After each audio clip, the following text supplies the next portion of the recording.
welcome to Canada through the eyes of OG. My name is Noel Oge Emalifong, and you are very much welcome. So, like I always do on these videos, I try to bring you what is the actual update of Canada. Yes, I may not be permanently in Canada, but during my visit in Canada, I have found out so many truths that people never told you about Canada. And I want for those who are prospecting to come to Canada and have a permanent stay, or to come and study, or come for leisure, anything like that, to understand the true pictures of Canada and what Canada is really about. So if you are really planning on coming to Canada, this video is for you. And let me quickly say a disclaimer: I'm not an immigration agent. I do not consult. I do not bring people to Canada. But whatever I'm going to tell you here is a fact that is going to help you if you have any intention of Canada. Stick around. I'll be right back.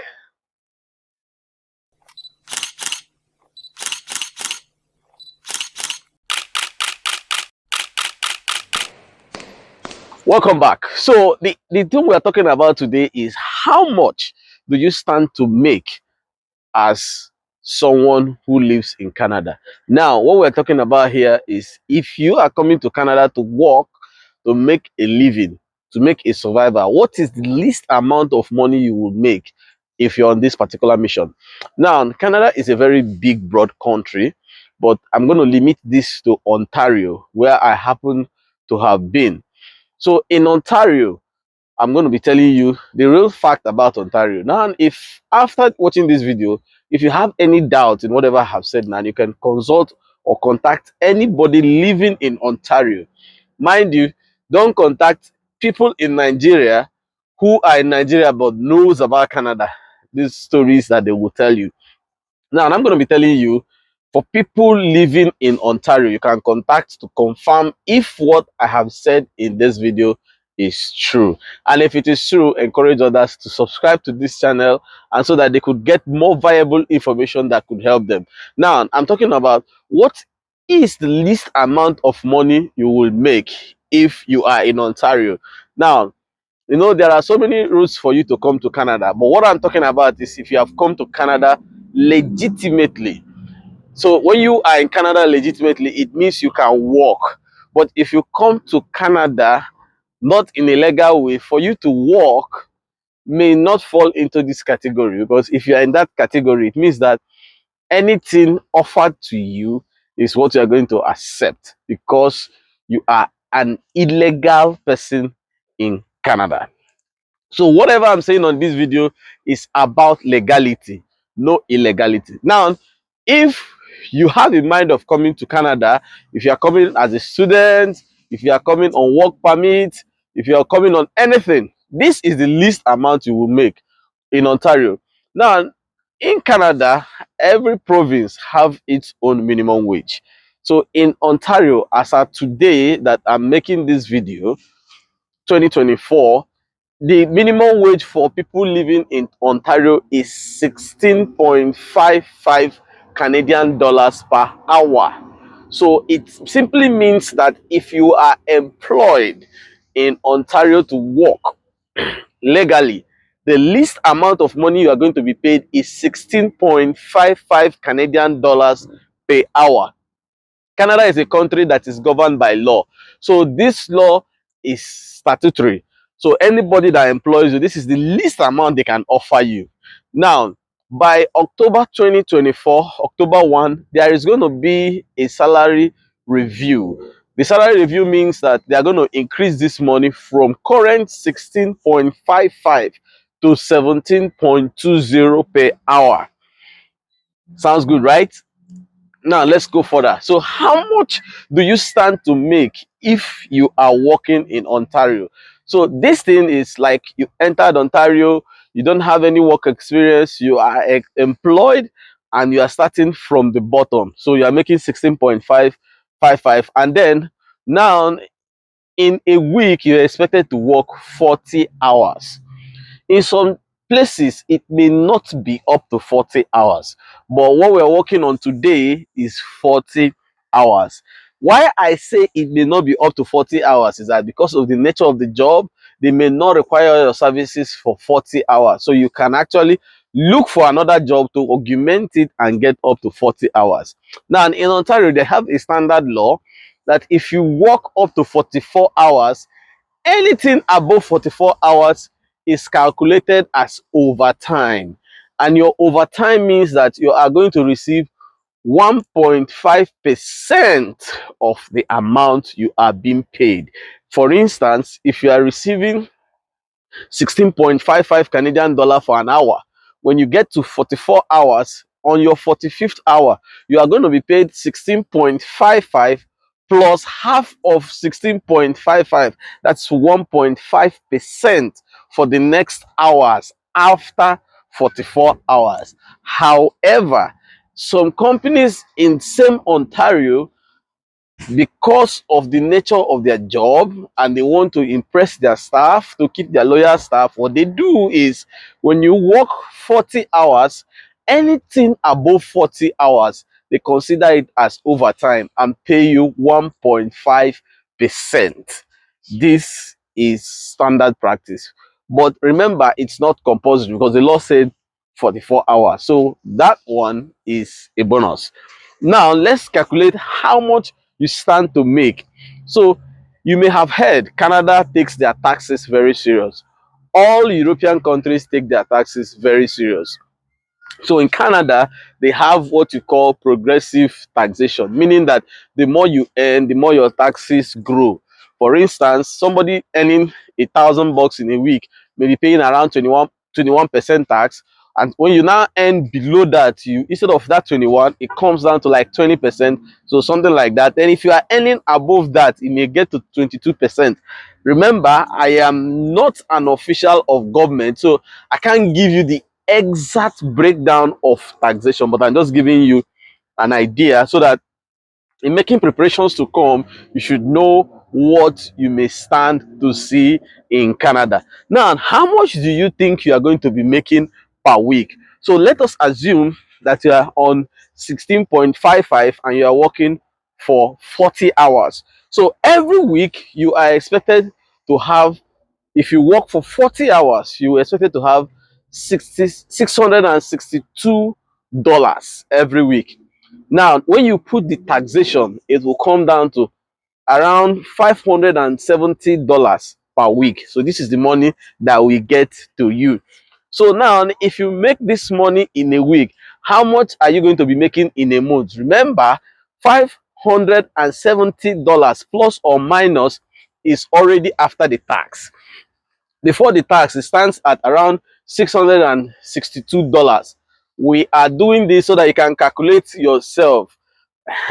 So now, if that is correct, it means that in a month, you'll be getting around $2,280 after tax. This money I am mentioning here is the least amount of money you make if you are working legally. So there are some people who are working legally, but they make way above this money because some people are not paid 16.55 per hour. Some companies actually pay you starting. They pay you $25, some pay $27, some pay $22, some pay $20. But we're working on the list, you know, person will just enter now. As you just enter, you have to start from list because you don't have Canadian experience. So even if you're a professor in Nigeria and you get to Canada without your Canadian experience, no grammar fee change anything. That is the fact. Okay, let's go on. Now, housing for you as a single person. If you are coming, this is what kills many Nigerians when they enter here because they see everything looks so big, so nice. You know, some people just jump into going to 3-bedroom apartment and things. Those things are very expensive. If you come alone, the best thing you would do is to go and rent an apartment of a room. And in Ontario, you can get a room as low as $800 in a month. Now, apart from this $800 for the room, you got to consider some other payments like your utility. So your utility may include your water bills, your electricity bills, and things like that. So you budget to spend around 120 on utility. So after this, there's another thing that you consider as your payment, which is mandatory. Your phone bills. Phone bills, unlike in Nigeria, you buy a recharge card, you make calls and stuff. But in Canada, your phone bills comes every month. So with many other European countries, not just Canada. So you can get phone bills as low as 50 bucks. Then you can get some other phone bills that you can actually use and call Nigeria and everything, and you pay only 60 bucks. So let us assume that you want to be calling Nigeria, you want to be calling Ghana, so at exclusive 60 bucks. But I am telling you, there are some phone, which I won't mention them of network, that actually charge 45 bucks in a month. Yes. So you pay 60 bucks. You pay utility like I have explained, budget 120. Now there's another thing that will actually take part of your money, and that is grocery. Grocery is your food. Look, if you get to Canada, no matter how sweet and everything looks like, it's very advisable you cook your food yourself. This actually helps you to save a lot of money. Eat away will take those money. The funny thing is, it's not that when you want to eat at a city you spend $100. No, but it comes funny. It may come 15 bucks, 20 bucks. You may think that these are not money, but imagine in a day you eat 3 times or $15. That's around $45. So imagine taking $45 to convert it to naira. You will be shocked on how much you eat per day. But let us leave the naira alone. Don't convert it. But if you are spending $45 every day, so it simply means that in 10 days, you are spending $450. Now, if you spend $450 in 10 days, what happens in 20 days? You spend $900. So this particular issue is something you have to avoid so that you don't spend so much money. Now, after that, if you are a new person, it's advisable for you just to go and get your transport card. You have an unlimited transport card that you can just buy for $90. So with this, you just enter bus anyhow you want. For the whole complete month, you pay only $90. So if you do all this, these are your cost saving measures. So if you watch now, everything that keeps you in the house, you have already paid for it. So it means that in a month, you spend around $1,010. You know, that's the cost that you are going to spend, around $1,010. So by the time you remove this from your $2,280, you see that you have very good money to save. So you'll be saving over 1,000 bucks a month if you live this kind of modest life. Now, for some people, you know, because you are coming from Nigeria, probably you had a car, and here you don't really like to, you know, start jumping buses and things like that, and you decide that you want to take a car on hire purchase. No problem, you can still get a reasonable car that you'll be spending around 400 bucks for your repayment every month. Not so big, because what kills most Nigerians is that most Africans, not just Nigerians, that they go for a very big car and they start spending like 800 a month. So but you can get smaller cars that can do whatever you want for you at that 400 a month, paying bi-weekly of 200. That's 400 a month. Then you put your insurance, which is around 200 or 200 plus, so making it that you're spending on vehicles 600 and something. Now if you have 1,100 after all your expenses and you remove 650 from it, you are still going home with around $400 per month.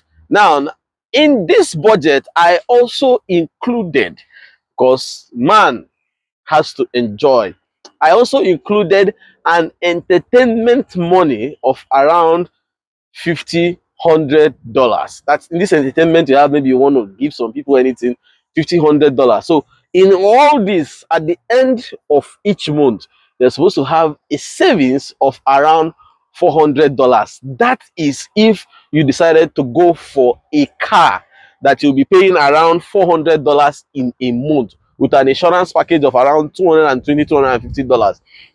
But then again, if you decide to go for the first option, which is the option of using bus to make your commute, you will have an around $1,100 every month. So this is the least amount of money you can make while in Canada if you came to Canada through the legit way and want to be able to work and save money.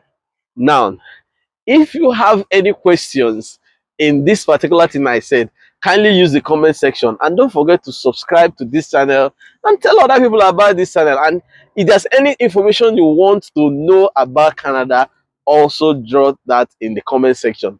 Until I come your way next time, this is Canada through the eye of OG.